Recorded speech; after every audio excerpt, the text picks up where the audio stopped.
What's up mga kabayan at sa lahat ng OFW dito sa Croatia? Dubardan. Another explore na naman kami ng aking mga tropa. Naglakad-lakad na naman kami somewhere in Zagreb, pampatibay daw ng aming mga tuhod. Ang sarap ng simoy ng hangin at napakaaliwalas ng paligid. Sasakay na nga lang kami ng tram dahil sakit na ang aming paa sa layo ng nilakad namin. Iba na talaga pag nagkakaedad na. Oh, vlog to ha? Shoutout. Nakakasilaw.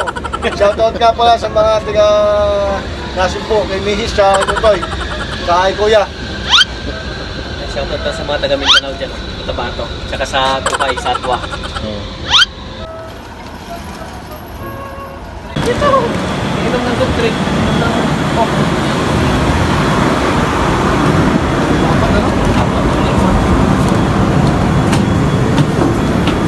Tuloy tayo.